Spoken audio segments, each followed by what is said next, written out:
Hola, buenas tardes. En estos minutos vamos a hablar sobre diferencias finitas. Vamos a ver en qué consisten, en qué tipos de problemas se pueden utilizar y cómo se pueden implementar en Python. En este caso, para un problema bidimensional. Entonces, muchos problemas de física y de ingeniería y de otras áreas están planteados en términos de ecuaciones diferenciales, parciales, ordinarias o parciales. Entonces, en los problemas reales, esas ecuaciones diferenciales generalmente no tienen solución analítica, como es el caso de las ecuaciones de Navier-Stokes, de mecánica de fluidos. Entonces, como esas ecuaciones no tienen solución analítica, se puede construir una solución numérica. Existen varios métodos, uno de ellos es el método de diferencias finitas. Ese método consiste en representar cada una de... Bueno, aquí hay dos problemas. El problema está planteado en variables continuas, tanto las derivadas como las variables que se van a integrar. Pero como el cálculo se va a hacer numérico, el computador solamente ve variables discretas. Entonces es necesario discretizar este problema. Para hacerlo a través de diferencias finitas, lo que hay que hacer es representar cada una de estas derivadas en expansión de series de Taylor.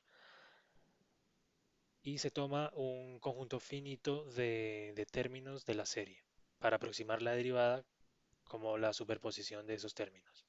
Sin embargo, al tomar un conjunto finito de los términos, pues va a haber un error en el cálculo de la derivada. Ese error hace parte del error numérico, pero nos permite convertir el problema de continuo a discreto y poder representarlo en el lenguaje de máquina. Entonces, bueno, no lo voy a hacer acá, eh, pero básicamente consiste en hacer la expansión en serie de Taylor alrededor de un punto, eh, cortar en cierta cantidad de términos y definir un delta X, que sería el tamaño de cada punto de la malla. Ahora ya no vamos a tener coordenadas X y Y continuas, sino discretas y separadas, en este caso por H o delta X, como se quiera mencionar.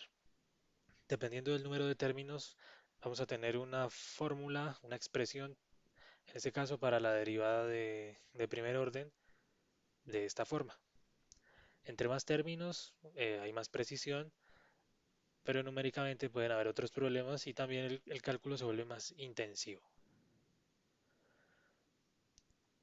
Pero la idea importante que hay que tener en cuenta acá es que la derivada al final se acaba representando por una suma de los términos vecinos de la malla. Entonces, adicionalmente de la ecuación diferencial están las condiciones de frontera, las condiciones de contorno. Entonces, aquí en este caso es una placa que tiene un perfil de temperaturas en este lado definido por esta ecuación, por estas dos condiciones, y, y tiene condiciones de Neumann. Las condiciones, bueno, hay dos tipos de condiciones, las de Dirichlet, que tienen un valor fijo en las fronteras, y las condiciones de Neumann, que imponen condiciones fijas en las derivadas. Entonces, bueno, la forma manual, digamos, sería implementar sustituir estas fórmulas en la ecuación diferencial y poder expresar los puntos desconocidos en términos de los conocidos. Pero en vez de hacer eso, voy a utilizar esta librería que se llama FinDiff, y esa librería internamente ya tiene estos esténciles implementados. Entonces solamente hay que definir el problema, es decir, cuál es la ecuación que se va a integrar, las condiciones de contorno y la malla en la que se va a resolver el problema. Eh, bueno, aquí estamos cargando todas las librerías de graficación y de integración. Acá definimos las mallas, los dos ejes, el X y el Y, las, los delta X y los delta Y, que sería el tamaño de celda de la malla en ambas direcciones, y aquí la malla en términos de los dos ejes. Y finalmente la ecuación diferencial. Entonces aquí estamos diciendo, eh, estamos definiendo la ecuación que, que define el problema en ese arreglo. Y luego las condiciones de contorno. Aplicamos el solver, que básicamente es un poco parecido al de Newton-Raphson que veíamos antes. Está dentro de un for que va recorriendo la malla hasta calcular todos los puntos en términos de la condición inicial y de las condiciones de contorno. Finalmente, podemos calcular todo el campo de temperaturas después de que después de que después de que se ha resuelto numéricamente la ecuación en cada uno de los puntos.